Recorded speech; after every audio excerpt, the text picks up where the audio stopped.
Hi, welcome to Hold the Light, a show for lifelong learners who are curious about the ways we can deepen our connection to our personal and spiritual growth. I'm Lori Gunning-Grossman. I'm here to hold the light for the light holders of the world. Today on the show, I'm talking with Nik McRae, who is a human design and astrology intuitive and guide.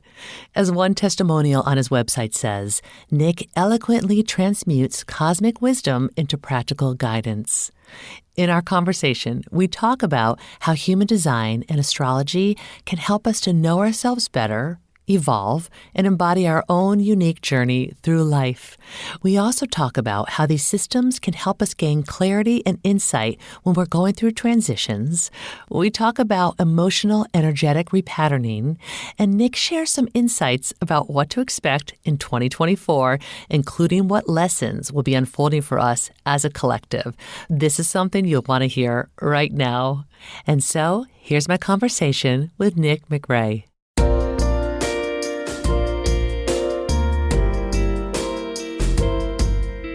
So here's what I want to know, Nik. First of all, welcome. Thanks for having me. Okay. If anyone is tuning in right now and does not know what human design is, how do you describe human design? I basically describe it as like a system for understanding the mechanical functions between people. So we're not looking so much at the esoterica. We're not looking so much at the characteristics of personality traits or how you were nurtured by your culture. When we're looking at human design, I see this as like a black and white mechanical framework for how humans interact within a circuit with one another. Very cool. Yeah. And each person has their own unique human design. Yeah, so the human design is based on a whole bunch of prior existing systems like the Chinese I Ching, astrology, some Kabbalistic designs, chakra influences. So it's pulling together a whole lot of different esoteric modalities to try and get like a more defined sense of how a person works and who they are and the kind of functions in which they operate. So it's pulling from a whole bunch of different angles to basically give you the same answer, this answer of like wholeness, this answer of oneness, and basically just a way to understand how you work that you can operate in within your free will. But ultimately, there is a framework to adhere to. And we learn that we can adhere to this framework and things seem to work a little bit more organically for us. It's only when we're caught working against this framework that we get caught in bitterness and anger and frustration, and it just feels like things aren't flowing for us. So it's not like you must subscribe to human design, but the more that you learn about how your design works and the more you can apply that to your free will, I've found to be amazing in its results for people. So it also helps people, from what I understand, a little bit of what I understand. So it helps us to make decisions, right? Mm-hmm. It helps us to know ourselves. And then what can be helpful is to know the people around us who we're in relationship with, what their human design is. And that can help with better communication and understanding each other. Is that right? Absolutely. And just understanding on a fundamental level that everyone doesn't work the same. So I think that one of the biggest factors that is helpful, as you mentioned, is decision making, because to learn if you're a sacral authority or an emotional authority, that's a big indication as to how you're going to go about making decisions. So I'm glad that you brought that up because that is a massive point in this. But also, it's just that awareness that everyone is working differently and defining each other differently. So the way that you show up is going to be different depending on where you are and who you're around, based on how other people and environments are defining you. So if people are very open, as we would say in human design, have a lot of open centers, they're going to be more heavily influenced by their environment and the people around them. Whereas people that are more defined, have less open centers, might be affecting their environment more than it's affecting them. And in turn, may feel less influenced by their environment, but also might not feel like they can mesh as organically. And in order for us to know our human design, we need to know, or it's most helpful to know, our time of birth and where we're born. Yeah, because basically what we're looking at is the position in which we dropped onto the earth. So what is our perspective on this grand wheel? And the birth time in human design does vary on how much it matters. So for example, I can be born 10 hours sooner or 10 hours later. My chart didn't change. I was going to be a manifester with an emotional authority. There was no denying that. But an ex that I was getting into human design with, she got her birth time rectified by 2 minutes and it changed her whole chart. So you never know if you're going to be right on that cusp unless you look. And are you a manifester? I am an emotional manifester, a 5-1. So when you're an emotional manifester, what does that mean by emotional? It means that my decision making is governed by my solar plexus. I have an emotional authority that governs that manifestor aura. So if I was, let's say, for example, an ego manifester, it would be my heart, my will that governs all of that decision making process. But because I'm an emotional authority, I have to allow that initiation and that manifestation aura to be driven by the clarity of my feelings. So that's just a little bit of a drop down distinction, in that each type has different authorities, and that's going to change how that type follows its decision making process most organically. And so you mentioned that within human design, one thing that it pulls from is astrology. Yeah.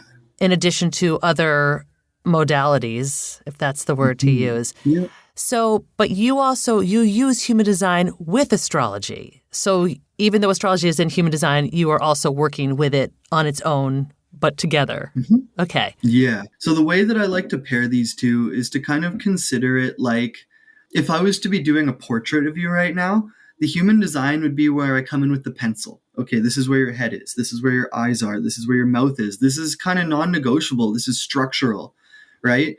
But the astrology is, well, what color is your skin? What color is your hair? What color are your eyes? What is the look that's on your face? Like, how is your hair sitting? You know, these are all more characteristics of yourself. So human design tells me in a very black and white way how the structure of everything works, whereas astrology fills in the character, the timing, and a little bit more of the human aspect of it for me. Okay, so here's my other question then. You described what human design is. What is astrology? I think that we all have a basic idea of astrology and maybe our horoscopes, or some people will say it's Mercury retrograde. But what is it really? How do you describe astrology and how you use it? I see astrology as a psychological consistency for determining cycles of time and human development. So how I can kind of broaden that is to say that we're all part of what I call the celestial clockwork, which is basically to say all the planets are moving like a clock, and they move at their own rate, no matter what we feel, no matter what we're going through, no matter what's going on here on Earth. The planets are doing what they're doing. So when you were born at this certain location, this certain time, on this certain date, this certain year, you locked in a certain geometrical perspective on Earth. So basically you dropped in at a certain point on that clock. And as the clock continues to spin, that's your perspective. And everything will revolve around that perspective or that position you dropped in on. So depending on where you were born and when you were born and, you know, what year you were born, it's going to change where your perspective on that clock is and how the geometry of the planets was sitting in the sky. Now, how we look at astrology is to say that each one of the planets in the sky represents a part of ourself. So Mercury represents our thought process and how we communicate. Right? Yeah. Mars is the planet of action. It's what we use to progress our vital energy. It's how we take action and what we put our energy towards. So by seeing the geometry between the planets in this chart, we understand the certain interactions or conversations going on within us, between our heart and our mind, between our drive and our wisdom. So the way that I look at astrology is these are certain consistencies that we can use to measure our movement through those cycles. It doesn't matter when you were born or what year you were born or where you were born. Between the ages of 28 and 30, Saturn is going to have gone all the way around the sky. That's a definable metric for every human to have a coming of age around 30. Around 42 to 44, Uranus will go halfway around the sky. That means for everyone between the ages of 42 and 44, you have your midlife crisis. Okay. It's a definable metric by the planets. So the way that I like to look at astrology is a definable metric of time to understand the cycles of human nature and maturity, and to be able to use these different consistencies as a psychological framework for understanding people's personality. So if you're born under the star of Taurus, you know, born April, May, You're going to be embarking on the same sort of job as every other Taurus, but you're going to be doing it in a completely unique way to your life. So that's the way that I like to look at astrology. Now, are those the only touch points in a person's life? You said Saturn returns between 28 and age 30. Mm-hmm. And then you said between the ages of 42 and 44, what happens then? Is it Uranus? Yeah, Uranus has gone halfway around its orbit. Okay. And so we call that a Uranus opposition. And the layman term for that is a midlife crisis. Okay. And then is there anything else beyond that? Or are those just the two touch points in a person's life? No, there are lots and lots. Those are just ones that are most known. Okay. So, when you're turning 30, you're kind of growing up. You know what I mean? Like between the end of your 20s and the beginning of your 30s, I think everyone hits a kind of a wake-up call of some sort. Right. Like you start to recognize you're not as mature as you thought you were, but you're a lot older than you were when you were 20. So I feel like that's a definable metric that everyone can relate to, that when I turned 30, life did change in some way, and we can relate that to Saturn. And, if we think about Uranus being this planet of eccentricity and innovation and rebelliousness and outgoingness, when it opposes itself and the midlife crisis, like, well, let's get the sports car, let's retain our youth, like, let's get crazy, we don't want to get stuck. I'm only 40. I haven't really, fully expressed myself yet. So that's another one that people can really relate to. Like, yeah, around that time, I felt like I had to really shift how I approached my life and embrace aspects of my youth that maybe were still treasured to me. Okay, what about someone like me who's 54? What am I coming upon? What's coming up for me? Well, in 54, you would be coming up a little bit closer to that Saturn, because between 58 and 60, that's when you're going to be going through another Saturn return. Oh. So you still have a little bit of time before you get to that. You're kind of in a middle zone right now, but I would need your chart to know exactly what sort of influences you're under, which is a good segue to just remind that, like, even though we have these consistencies, like, everyone will have a Saturn return and everyone will have a Uranus opposition, assuming you live that long. Right. Depending on the specific positioning of the planets when you were born, you might be going through major transits that other people may never go through. So, for example, if someone is born with their sun in Capricorn, Pluto has been moving through Capricorn since 2008. So that means that at some point, Pluto would have crossed over top of the sun in their chart. And that's a once-in-a-lifetime transit. I mean, it takes like 280 years for Pluto to go all the way around. So you would have to live to be that old to see that again. Oh. Now, let's say someone's born with their sun in Cancer. Well, now it's going to be like another 140 years before Pluto gets there. So they're never going to experience in their lifetime Pluto crossing their sun. So even though we all have these ones that we're going to experience, there's also certain ones that are unique to you depending on when you were born and where you were born and where the planets were. So cool. We really are truly on our own unique journey here on this path that we're walking. Absolutely. And that's my favorite part about all of these design systems. It's not just so I can feel more decisive or, anything like that. I think that the biggest part of it all is just to be aware of how we're all conditioning one another. We're all influencing each other with our own path and our own perspectives and our own upbringings, but we're all moving through the sauce together. Yeah. So that's the biggest thing that I love about it is we're all under the same sky, but we're being influenced in so completely different ways. And that's why I think humans are meant to work together as a team, because certain people are going to be supported in different ways than others at different times. And that's when we ultimately want to work as that circuit and operate within our authenticity, so that depending on what we're going through as a society or a collective, and also depending on what we're going through personally, we can translate that to all help each other out and move through this walk of life together. That's beautiful. Community. Let's all come together. Mm-hmm. Yeah. So when people come to work with you and they say, hey, Nik, I want my chart read, is that what they say? Yeah. Can you do a reading for me? Chart read, session. Yeah. There's lots. So when people come to you, I'm assuming that they have certain reasons why they want to work with you. Maybe they want certain questions answered or they want clarity on things. And that's something that people can gain, like, say, let's do something specific. So say someone's going through a career transition. Mm-hmm. Like I went through a career transition this past March and continuing in this transition. There are a lot of people I hear about this. Some of it is just a life transition. Some of it is children leaving for college transition. So if someone is in the middle of a change in their life and they don't see what's in front of them, they don't have clarity, like how to move forward, what are ways that you work with people through astrology and human design? Do you help them gain clarity? Do you say to them, well, looking at your chart, it's looking like you need to shore up your spiritual life in the year to 5 years ahead? Like, is it that distinct? It can be, although I try and avoid doing predictive astrology or premonition astrology. Okay. The main reason being because it inherently creates an expectation Yeah. and inherently creates a giving of power. So what I like to do is give perspective on what you're going through, how you work, how you may be conditioned by society, and then just human interaction. Like, I'm going to give you some advice on what I think, would be supportive in what you're going through. So a big part of it can look like coaching or therapy or counseling. But the reason why I shy away or lean away from those premonitionary timelines is because now you're superimposing something on someone's consciousness.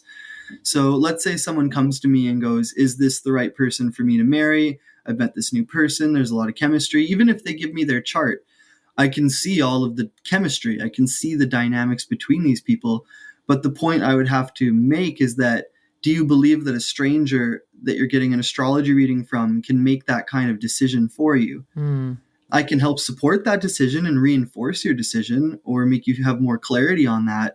But at the end of the day, if I give you a timeline for something that's too rigid, you're going to start to apply yourself to that timeline, and that can interfere with your process. Or if I say, no, you shouldn't be with this person, there's bad geometry, I might be preventing you from an important karmic lesson that you needed from that relationship, but you've given your power to me and assumed that I know better.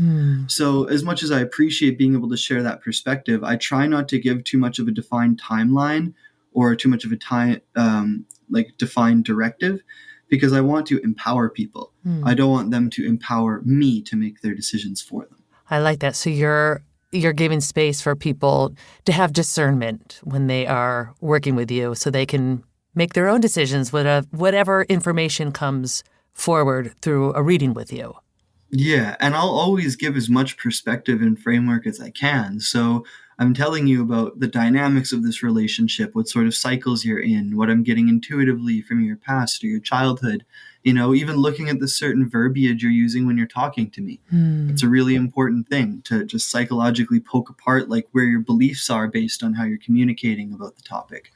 So these are all things I can do to support your decision and bring you clarity, make you feel more comfortable with it, make you feel like you're better equipped to process whatever it is you're going through. But at no point will I indicate that I know better. Right. Okay. And at any point that people try and come to me for that, like, well, when should I move or when should I do that? Like, I'll give an idea of what I think would be supportive, but always with the grain of salt.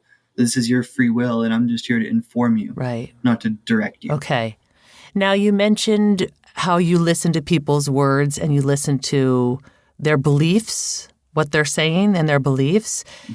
Is that something that through human design and astrology, you can help people maybe reshape beliefs they have or work on beliefs? Like, let's talk about a big one, money beliefs. We have our stories around money. Some might be coming through great abundance. Some might be coming from scarcity. So someone coming from scarcity, how would they work with you with human design and astrology to perhaps shift and change those beliefs? Is that something that you can do with people? It's actually kind of the crux of my work is what I call emotional and energetic repatterning. So yes, I do astrology and human design readings, but my whole philosophy is that I don't necessarily want someone to pay me to talk about something they could Google, right? Like, ultimately, I want to be bringing something that is more refined and directed towards the individual rather than their chart. So when I talk about emotional and energetic repatterning, we're using the charts as a form of context or mediumship to understand where this person's at and how they work. And then in dialoguing with them, I'll start to identify, based on how they're talking about their finances, in this case, what their beliefs are around that, what their upbringing was around that, what sort of, kinks or apprehensions they have just in the flow of money as a currency, right? So then what I would do is start to bring in certain belief systems or patterns that I think would be maybe more beneficial to the direction they want to go, while also having to address the core root of where these beliefs started from, right from the get-go. And then also really coming full circle with it, that at the end of the day, anything that you're trying to control is a lack of faith. And so what it will always come back to at the end is in some way, shape, or form, like reconnecting with that faith in your life and yourself and your connection, so that you can feel like you're decisive, so that you can feel like you're informed, and so that you can trust the process. Because if you feel like you need to affect where your money's at, all you really need to affect is you. And the money will then, of course, be affected as a product. So I really try not to focus on the outward in and try and focus on the inward out. Yeah, I love that you brought up faith, the word faith, because I do think that's a big thing for so many of us to work on, of moving our faith into fear and embracing the uncertainty and the unknown. And is this part of how you work with people as far as like the energetics of helping people to come more from a faith and trust perspective as opposed to a fear perspective? Absolutely. And I find that the energetic component of the work that I do, although it doesn't get as much screen time, I guess you could say, like people never approach me about the energy work, because I think it's pretty standard to find people that are doing Reiki and chakra balancing and stuff these days. Not to say those things aren't extremely valuable. I mean, I get those things done all the time. I just more so mean that people don't see it as defined or as credible or as tangible as something like their chart, that they feel there's an inherent belief in that this thing has information for me. So what I like to use the charts for is that frame of reference, similar to how someone like Carissa Schumacher would use mediumship. So she uses her mediumship to bridge the context between her channel and your experience. I use your charts as the form to bridge your channel or my channel and your experience.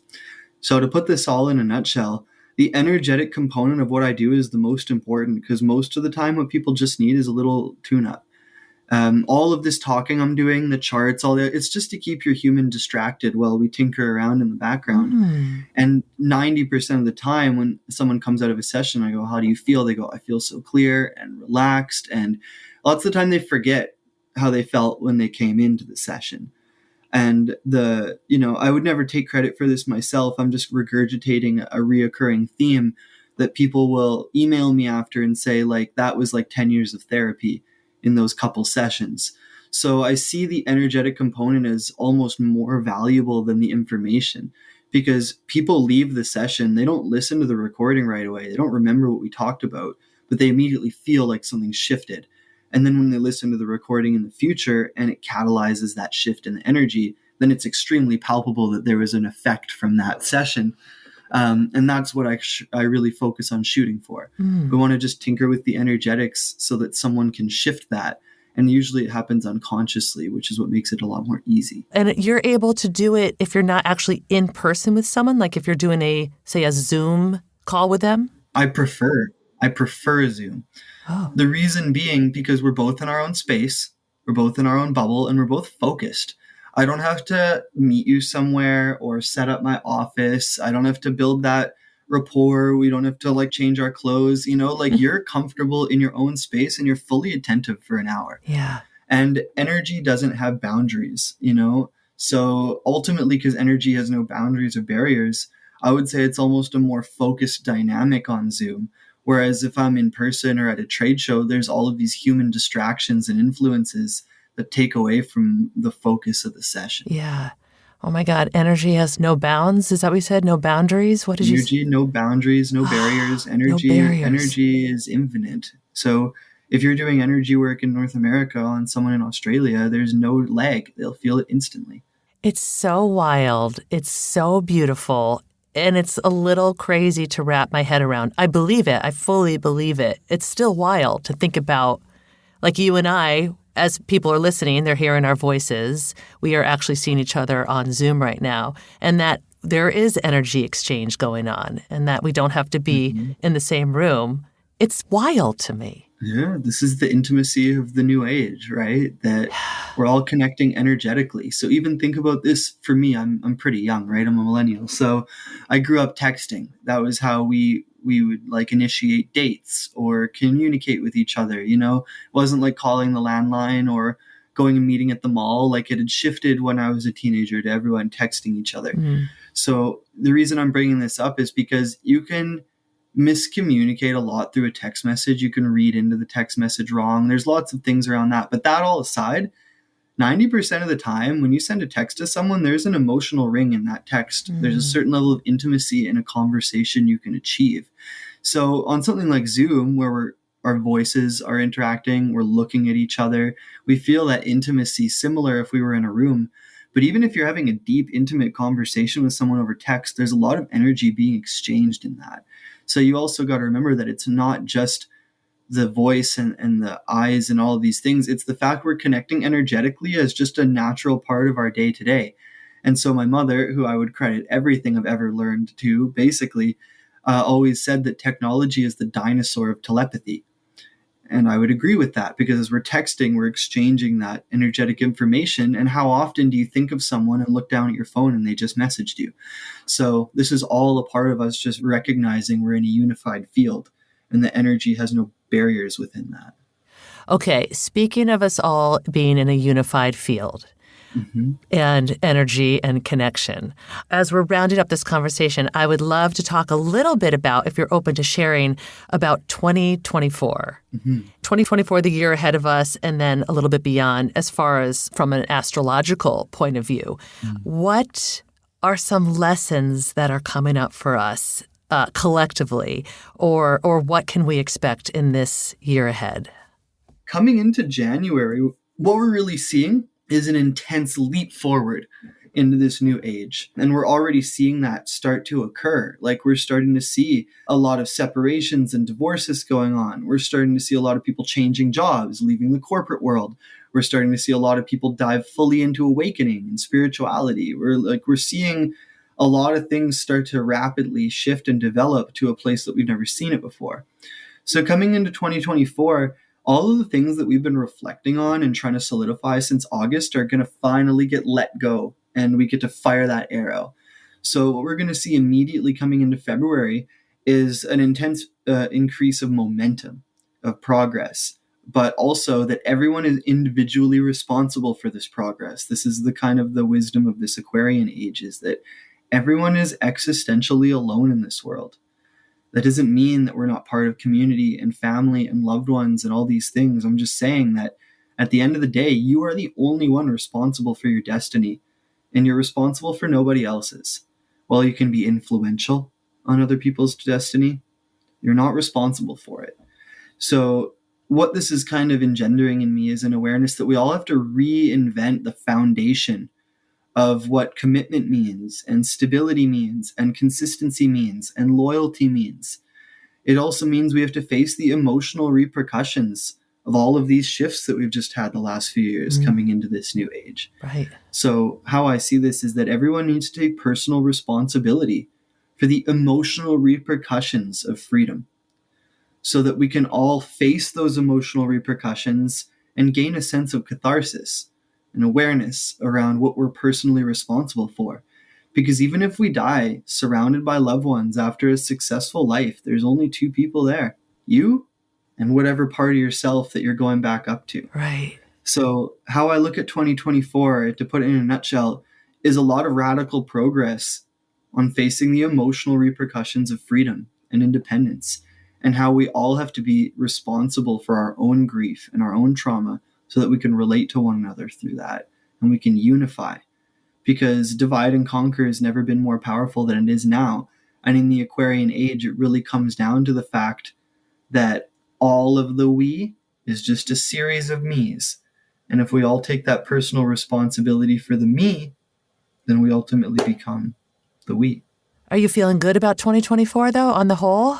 Absolutely. I think it's going to be really like the wake-up call in a lot of ways that we need. because we've been in this weird liminal space transitioning, right? We've been kind of flip-flopping back and forth, and 2024 will have a lot of that flip-flopping as well. Okay. But by the time we get into 2025, Pluto will be fully moved into Aquarius, will be fully initiated into this age. So this year is really a calibration period in a lot of ways for our own independence and our sovereignty. And when I say that, I don't mean isolation. Let's not misinterpret this. Like, community and connection and all these things are more important than ever. But it's, once again, because when we take personal responsibility for our own journey, then we can become collaborators with one another. And then we don't feel so codependent and interdependent. We don't feel so reliant on institutions.